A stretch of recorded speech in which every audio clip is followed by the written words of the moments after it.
Next question ಹೋಗೋಣ. ಯಾರಾದ್ರೂ friend ಸಿಕ್ಕಾಗ ನಮ್ಮ ಪಾರ್ಟ್ನರ್ ಬಗ್ಗೆ ಇಲ್ಲದೆ ಇರೋದನ್ನೆಲ್ಲ ಕತೆ ಕಟ್ಟಿ ಸಿಕ್ಕಾಪಟ್ಟೆ ಕಾಲೆಳೆಯೋ ಸನ್ನಿವೇಶ ಏನಾದ್ರೂ ಇದೆಯಾ?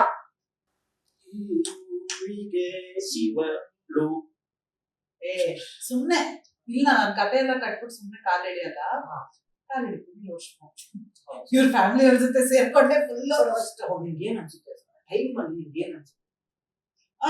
ನನ್ ಬುಟ್ಟು ಬಿಡಿಯೋಣ ಆಯ್ತಾ ಇಲ್ಲ ಬುಟ್ಟು ಬಿಡಿಯೋಣ ಅಂತ ಅನ್ಸುತ್ತೆ. ನಾನ್ ಯಾರಾದ್ರೂ ನನ್ನ ಸ್ನೇಹಿತರು ನಮ್ಮನೆ ಕಸಿನ್ಸ್ ನನ್ ಜೊತೆ ಸೇರ್ಕೊಂಡು ಇವಳಿಗೆ ನಿಲ್ಸ್ತಾರೆ ಅನ್ಕೊಂಡ್ರೆ ನಂಗೆ ಇವತ್ತರೆಗೂ ಆಗಿಲ್ಲ. ಎಲ್ಲಾರು ಈ ತಿರುಗಿ ನಾನು ಹಿಂದೆ ನೋಡೋಷ್ಟೊತ್ತಿಗೆ ಹಿಂದೆ ಒಬ್ರು ಇರಲ್ಲ, ಈ ಕಡೆಯಿಂದ ಹೋಗಿ ಇವಳ ಜೊತೆ ನಿಂತ್ಕೊಂಡು ನನಗೆ ರೇಗಿಸ್ತಾ ಇರ್ತಾರೆ. ಬಹುಶಃ ಇವಳಿಗೆ ರೇಗ್ಸಕ್ಕೆ ಅಂತ ನನ್ ಒಬ್ರು ಸಿಕ್ಕಿದ್ರೆ ಅಂದ್ರೆ ಇವಳು ತಂಗಿ ಇರ್ಬೇಕು. ಅದ್ ಬಿಟ್ರೆ ಅದು ಅವಳು ಆಕ್ಚುಲಿ ಹೆಂಗೆ ಅಂದ್ರೆ ಇವ್ರ ಮನೆಯಲ್ಲಿ ಇವ್ರ ರಿಲೇಟಿವ್ಸ್ ಇವರೆಲ್ಲ ನನ್ ಜೊತೆಗೆ ಸೇರ್ಕೊಂಡು ಇವ್ರನ್ನ ರೇಗಿಸ್ತಾರೆ. ಅದೇ ನಮ್ಮ ಮನೆಯಲ್ಲಿ ನಮ್ಮ ಮನೆಯವರೆಲ್ಲ ಇವ್ರ ಮನೆಯವರೆಲ್ಲ ಅಲ್ಲ ಇವ್ರ ತಂಗಿ ಒಬ್ಳೆ. ನಮ್ಮಪ್ಪ ನಿಮ್ಮ ಅಪ್ಪನೂ ಅಷ್ಟೇ, ನಿಮ್ಮ ಅಪ್ಪನು ಆ ಟೈಮಿಗೆ ಸುಮ್ನೆ ಹೌದು ಅಂತಾರ ಹೊರತು ಯಾವತ್ತು ಸೇರ್ಕೊಂಡು ರೇಗಿಸಿದಾರ. ಇವ್ರ ಅಮ್ಮ ಅಂತೂ ನಾನು ಏನಂದ್ರೆ ಇವಳಿಗೆ ರೇಗಿಸಿದೆ ಹೋಗ್ಲಿ ಬಿಡಪ್ಪ ಅಂತ ಹೇಳಿ ಬಾಯಿ ಮುಚ್ತಾರೆ. ಅಲ್ಲ ಏನದ ಅವ್ರು ಹೇಳೋದು ಯಾವಾಗ್ಲೂ ಕಸಗೋ, ಅದು ಕೊಂಕಣಿಯಲ್ಲಿ ಕಸಗೋ ಅಂತಂದ್ರೆ ಏನಮ್ಮ ಅಂತಂತಾರೆ. ಕಸಗೋ ಅಂದ್ರೆ ನಾನೇನಾದ್ರೂ ಇವ್ರಿಗೆ ನೋಡಮ್ಮ ಇವ್ರು ಹಿಂಗ್ ಮಾಡ್ತಾರೆ ಅಂತ ಸುಮ್ನೆ ಹಿಂಗ್ ಮಾಡಿದ್ರೆ ಸುಮ್ನಿರಮ್ಮ ಏನಕ್ಕಮ್ಮ ಹಂಗ್ ಮಾಡ್ತೀಯ ಅಂತ ಅನ್ನೋ ತರ ನನಗೆ ಅವ್ರು ಬೈಯೋದು. ಇವ್ರಿಗಲ್ಲ, ನನಗೆ ಅವ್ರು ಬಾಯಿ ಮುಚ್ಕೊಂಡಿರೋ ಬೈಯಕ್ಕಾಗಲ್ಲ ಅಂತ ಅವ್ರಿಗೆ ಬೈಯೋದಷ್ಟೇ. ಯಾವತ್ತಾದ್ರೂ ನಿಮ್ ಬೈಬೇಕು ಅಂತ ಅನ್ಕೊಂಡಿದಾರ ಅಥವಾ ನಿಮಗ ಅನ್ಸಿದ್ಯಾ ಅವ್ರು ಬೈಬೇಕು ಅಂತ? ನನ್ ಪಾಪದವನು, ನನ್ಗೆ ಯಾರಿಗೂ ನನ್ನ ನೋಡಿದ್ರೆ ಬೈಬೇಕು ಅನ್ಸಲ್ಲ. ಕರೆಕ್ಟಾ? ಇನ್ನೊಬ್ಳೆ ನನಗೆ ಬೈಯೋದು. Breaking news. ನಿಮ್ದು ಯಾವ್ದು ಬ್ರೇಕಿಂಗ್ ನ್ಯೂಸ್. ರಾಜಾರಾಮ್ ಅವರನ್ನ ಬೈಯಕ್ಕಾಗದೆ ಗೀತಾ ಅವ್ರ ಪೇರೆಂಟ್ಸ್ ಬೈತಾ ಇದ್ದಾರೆ ಅನ್ನೋ ಕಂಪ್ಲೇಂಟ್ ರಾಜಾರಾಮ್ ಅವರು ಕೊಟ್ಟಿದ್ದಾರೆ. ಸರ್ ಇದ್ರ ಬಗ್ಗೆ ನೀವೇನ್ ಹೇಳ್ತೀರಾ? ಇದ್ರ ಬಗ್ಗೆ ನಾನು ಹೇಳಿದ್ರೆ ಇದ್ರ ಬಗ್ಗೆ ನೀವೇನ್? ಇದು ಶುದ್ಧ ಸುಳ್ಳು, ಇದು ಬೇಡದೆ ಇರೋ ಬ್ರೇಕಿಂಗ್ ನ್ಯೂಸ್. ಇದನ್ನ ಯಾವ್ದನ್ನು ನಂಬಬೇಡಿ. ನನ್ ಮರ್ಯಾದೆ ತೆಗಿಯಕ್ಕೆ ಇವಳೊಬ್ಳು ಸಾಕು ಸರ್. ಅಂದ್ರೆ ರೇಕ್ಸೋ ವಿಚಾರಕ್ಕೆ ಮರ್ಯಾದೆ ತೆಗಿಯೋದಂದ್ರೆ ಅವ್ರು ಏನ್ ಮಾಡ್ತಾರೆ ಅಂತ, ನಾನ್ ಮರ್ಯಾದೆ ತೆಗಿಯಕ್ಕೆ ಇವಳೊಬ್ಳೆ ಸಾಕು ಸರ್, ಇಷ್ಟು ಮಾತ್ರ ಕಟ್ ಮಾಡ್ಬಿಟ್ಟು ಫಸ್ಟ್ ಪ್ರೋಮೋ ಹಾಕ್ತಾರೆ. ಇಲ್ಲ ಬ್ರೇಕಿಂಗ್ ನ್ಯೂಸ್ ಕೊಡ್ತಾ ಇದ್ದೀರಲ್ವಾ, ಈ ಪ್ರೋಮೋ ಬ್ರೇಕಿಂಗ್ ನ್ಯೂಸ್ ಎಲ್ಲ ನಮ್ಗೆ ಅಭ್ಯಾಸ ಆಗುತ್ತೆ. ಸಮುದ್ರದಲ್ಲೇ ಈಜಾಡಾದ್ಮೇಲೆ ಸೊ ನೋಡಿದ್ರಲ್ವಾ, ಸಮುದ್ರದಲ್ಲಿ ಈಜಾಡ್ತಾ ನಾವು ಕರಾವಳಿಯವರಲ್ವಾ, ಸೊ ಕರಾವಳಿ ಒಳ್ಳೊಳ್ಳೆ ಮೀನ್ ಸಿಗತ್ತಲ್ವಾ.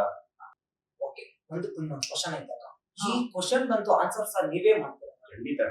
ಇಬ್ರಲ್ಲಿ ಅತಿ ಹೆಚ್ಚು ಸೆಲ್ಫಿ ಅಡಿಕ್ಟ್ ಯಾರು? ಅಡಿಕ್ಟ್ ಅಂತಲ್ಲ, ಬಟ್ ಅವಳು ಎಲ್ಲ ಮೂಮೆಂಟ್ ಕ್ಯಾಪ್ಚರ್ ಮಾಡ್ಕೊತಾ ಇರ್ತಾಳೆ. ಇವಾಗಂತೂ ಅದ್ಯಾವ್ದೋ ಹೊಸ ಫೀಚರ್ ಬಂದಿದೆ, ಇನ್ಸ್ಟೆಂಟ್ ಅಂತ. ನಿಂತ್ಕೊಂಡ್ರೆ ಅದ್ರಲ್ಲಿ ಒಂದು ಫೋಟೋ, ನಿಂತ್ಕೊಂಡ್ರೆ ಅದ್ರಲ್ಲಿ ಒಂದು ಫೋಟೋ ತೆಗಿತಾ ಇರ್ತಾರೆ.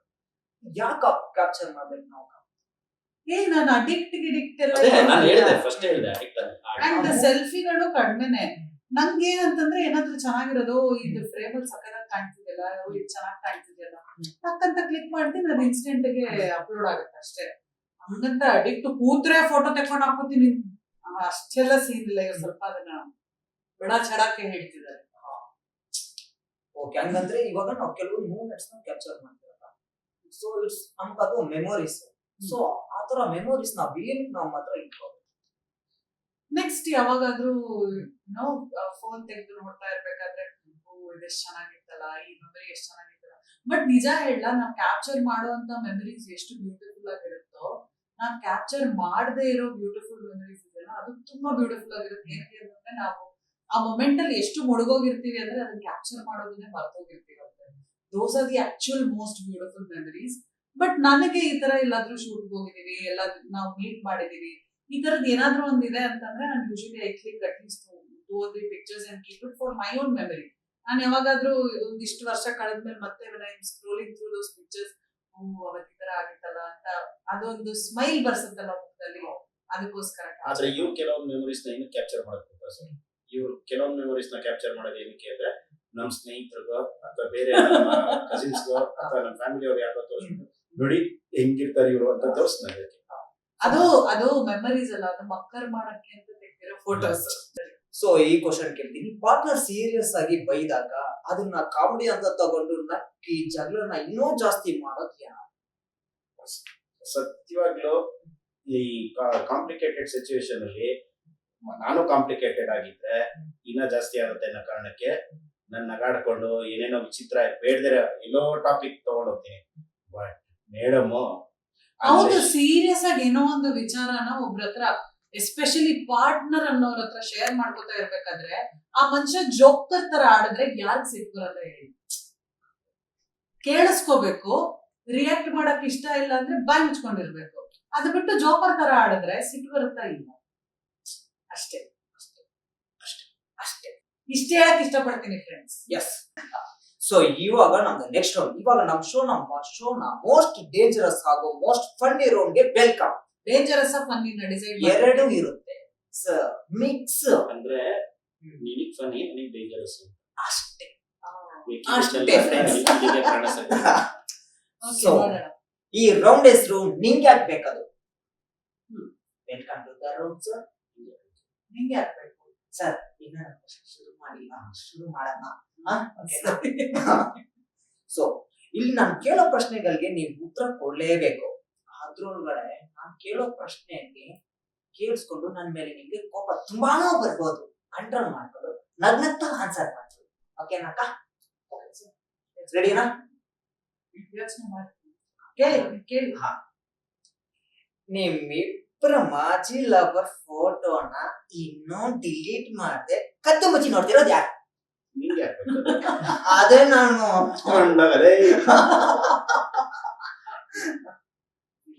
ಇನ್ಸ್ಟಾ ಅವಾಗ ಚೆಕ್ ಮಾಡ್ತೇವೆ.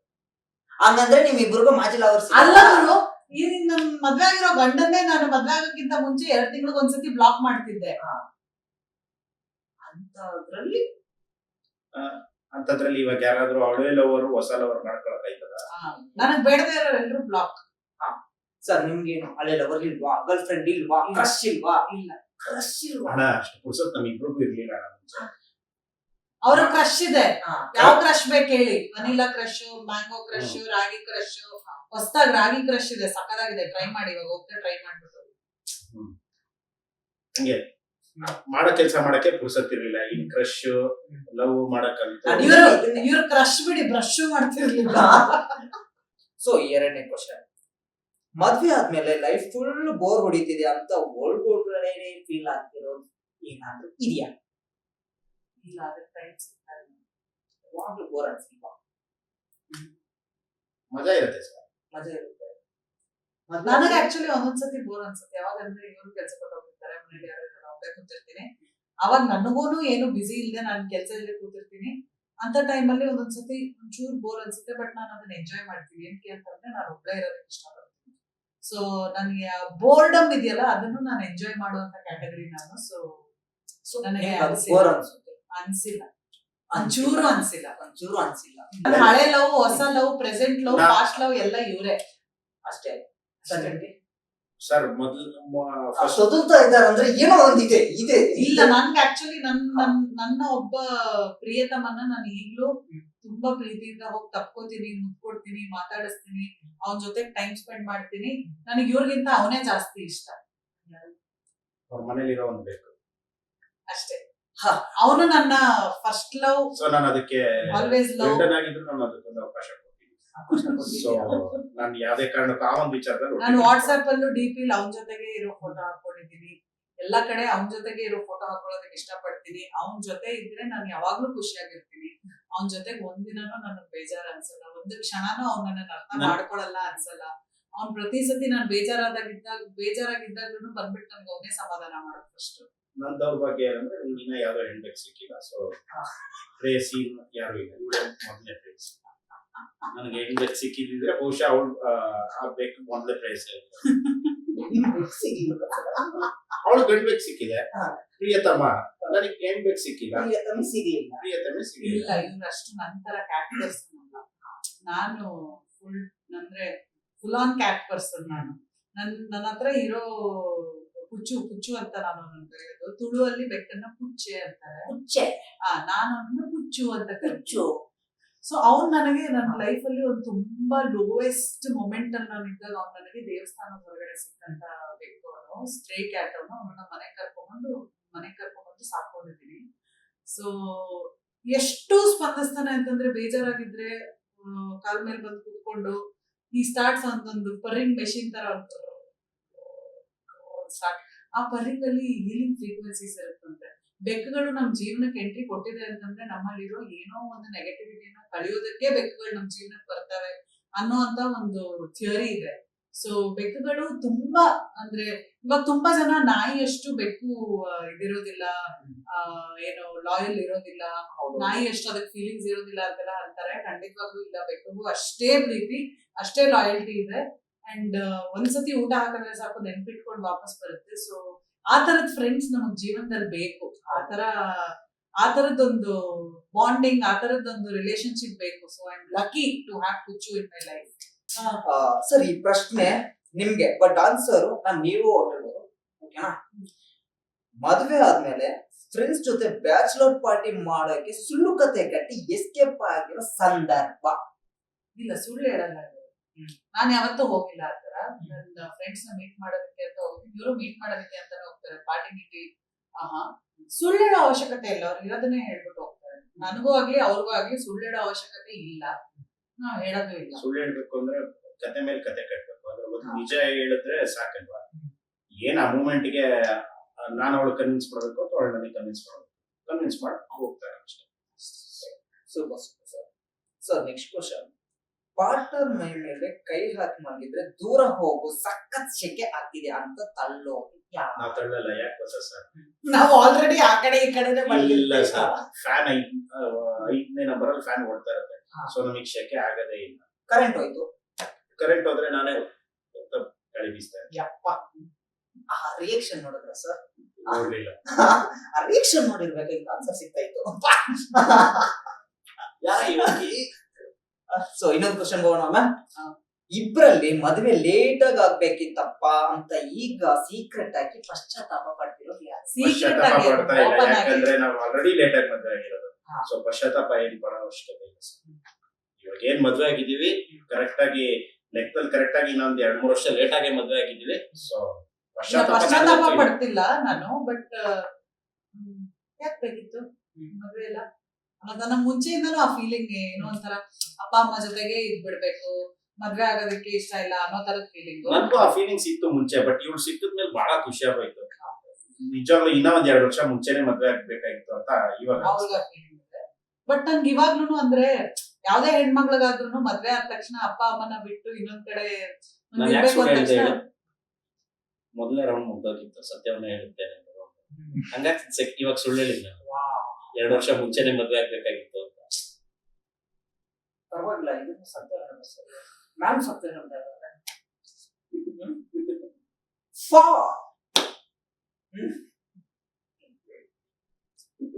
ಅದು ನೀನ್ ಎಕ್ಸ್ಪ್ಲೇನ್ ಬೇರೆ ಮಾಡ್ತಾ ಇದ್ದೀರ. ಇವ್ರಿಗೆ ಆಸೆ ಇತ್ತು 2 ವರ್ಷ ಮುಂಚೆನೆ ಮದ್ವೆ ಆಗ್ಬೇಕು ಅಂತ. ಪ್ರೀತಿಯಿಂದ ಹೇಳಿದ್ರು, ಪ್ರೀತಿಯಿಂದಾನೇ ಹೇಳಿದ್ರು. ಸುಮ್ನೆ ಅವ್ರಿಗೂ ಪಾಪ ಒಂದ್ ಸ್ವಲ್ಪ ಏನಾದ್ರು ಕಟ್ ಮಾಡ್ಕೊಳಕ್ ಪ್ರೋಮೋಗೆ. ಇವಾಗೆಲ್ಲ ತುಂಬಾ ಚೆನ್ನಾಗಿ ಪ್ರೋಮೋಗಳು ಕಟ್ ಮಾಡ್ತಾ ಇದ್ದಾರೆ. ಅಲ್ಲ, ಚಾನೆಲ್ ಅವ್ರು ಕಟ್ ಮಾಡಿದ್ದು ಅದು ಬೇರೆ, ಯಾವ್ದು ಅವ್ರ ಕಂಟೆಂಟ್ ಅವ್ರು ಕಟ್ ಮಾಡ್ಕೋತಾರೆ. ಊರವರೆಲ್ಲ ಕಟ್ ಮಾಡಿ ಅವ್ರದವ್ರದ್ದು ಒಪಿನಿಯನ್ ಹಾಕ್ತಿದಾರಲ್ಲ ಪ್ರೋಮೋದಲ್ಲಿ.